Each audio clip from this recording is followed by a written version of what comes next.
इस YouTube channel पर आप सभी का हार्दिक स्वागत है, अभिनंदन है। मैं हूं doctor Vrinda Singh, associate professor home science, government girls college Nagaur. आज मैं आपको RDA में रिकमेंडेड जो मैक्रो न्यूट्रिएंट्स है और माइक्रो न्यूट्रिएंट्स है उसकी कितनी ज़रूरत पड़ेगी इसके बारे में बता रही हूँ। पिछले वीडियो में मैंने आपको डिटेल्स बताया था, प्रोटीन चार्ट एक्सप्लेन किया था, कार्बोज का चार्ट, एनर्जी चार्ट कितना चाहिए ये भी एक्सप्लेन किया था। और इसके पहले वाली वीडियो जो आपने देखेंगे तो मैंने RDA के बारे में कंप्लीट एक्सप्लेनेशन दिया है।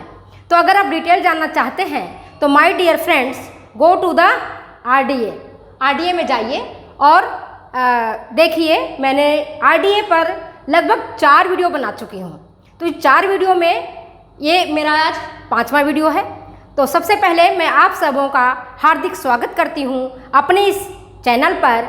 आप लोगों ने इस चैनल को स्वीकारा है और देखा है तो मुझे बहुत खुशी होती है, अच्छा लगता है कि मेरे दोस्त, मेरे प्यारे बच्चे RDA को पढ़ते हैं, देखते हैं, मेरे चैनल को लाइक करते हैं।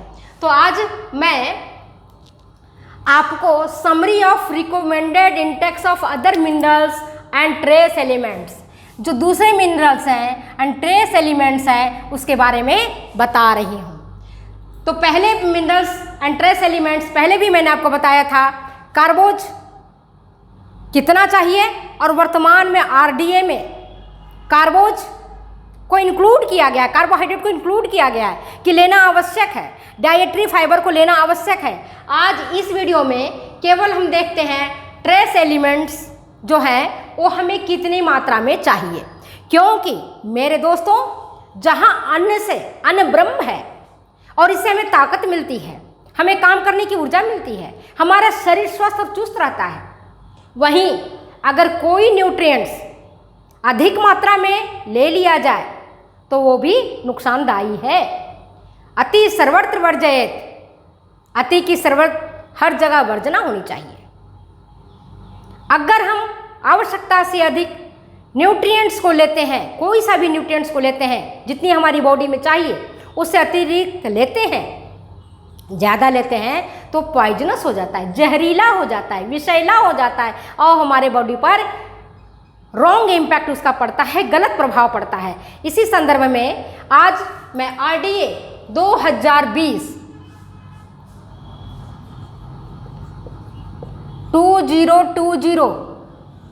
में जो दिया गया है कि हमें कितना मिनरल लेना चाहिए, कितना हमें ट्रेस एलिमेंट लेना चाहिए जो कि हमारे प्रतिदिन के लिए आवश्यक है। अगर हम इससे ज़्यादा लेंगे तो धीरे धीरे वो सारे हमारे बॉडी में एक्यूमुलेट हो जाएंगे और एक्यूमुलेट होने के बाद उसका इम्पैक्ट क्या पड़ेगा कि हमारे स्वास्थ्य को नुकसान पहुंचाएंगे। तो फास्फोरस हमें कितना चाहिए? फास्फोरस हमें चाहिए 1000 मिलीग्राम, 1000 मिलीग्राम ही फास्फोरस चाहिए।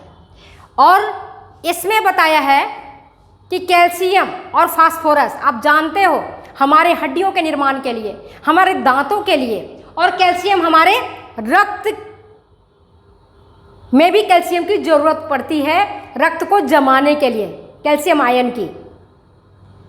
तो फास्फोरस कितना चाहिए? 1000 मिलीग्राम। सोडियम नितांत आवश्यक है हमारी बॉडी के लिए, इलेक्ट्रोलाइट्स है, और इसकी मात्रा 2000 मिलीग्राम ही चाहिए। जितना पोटेशियम चाहिए इससे कम से कम, आप ये देखो पोटेशियम है इसमें 3500 मिलीग्राम, सोडियम है 2000 मिलीग्राम, मतलब सोडियम से पोटेशियम लगभग 1.5 गुना ज़्यादा है। समझ गए बात को? तो सोडियम हमें 2000 मिलीग्राम मतलब 2 ग्राम ही चाहिए और हमें फास्फोरस 1 ग्राम ही चाहिए। इसको अगर ग्राम में बदलोगे तो 1 ग्राम ही होगा ना, और ये होगा 2 ग्राम, ये होगा 3.5 ग्राम। समझ गए?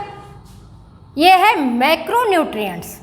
मैक्रो मीन्स थोड़े ज़्यादा जरूरत पड़ती है, और माइक्रो में सेलेनियम, क्रोमियम ये सब माइक्रोन्यूट्रिएंट्स होती है जिसकी सूक्ष्म मात्रा में ज़रूरत पड़ती है, लेकिन ये हमारे बॉडी के लिए नितांत आवश्यक होता है।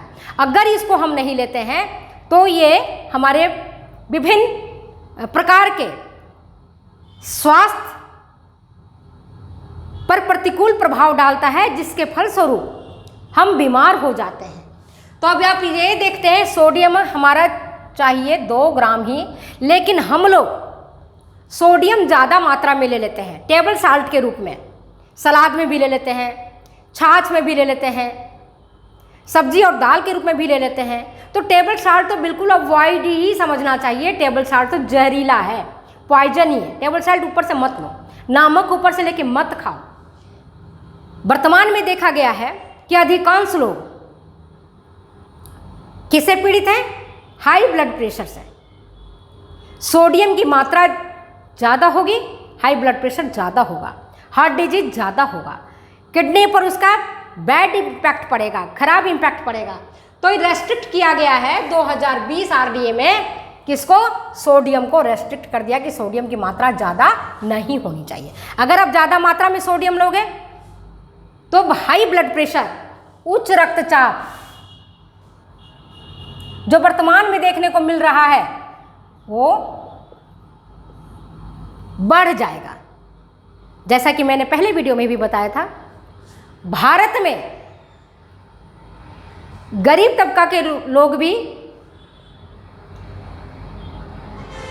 पोषण अधिकता जनित बीमारी से पीड़ित हैं और वहीं पर गरीब तबके के लोग पोषणहीनता जनित बीमारी से पीड़ित हैं। सोडियम को रेस्ट्रिक्ट किया गया, कहा कि इससे ज़्यादा आपको सोडियम नहीं लेना है। इससे ज़्यादा अगर सोडियम आप लेते हैं तो स्वास्थ्य पर उसका बैड इम्पैक्ट पड़ेगा। पोटेशियम 3500 मिलीग्राम ही होना चाहिए, इससे ज़्यादा पोटेशियम की मात्रा नुकसानदायी है, नहीं लेना है। कॉपर 2 मिलीग्राम हमें रोज चाहिए। कॉपर क्यों चाहिए? आपको पता है, हमारे आरबीसी के निर्माण में भी कॉपर का, कोबाल्ट का, इन सब की ज़रूरत पड़ती है। Manganese, copper 2 milligram, manganese 4 milligram और सेलेनियम 40 माइक्रोग्राम, मतलब अति सूक्ष्म है, ये माइक्रो है, नॉट मिली, माइक्रोग्राम है ये। तो सेलेनियम हमें 40 माइक्रोग्राम की ही ज़रूरत पड़ती है और क्रोमियम हमें 50 माइक्रोग्राम ही लेना चाहिए।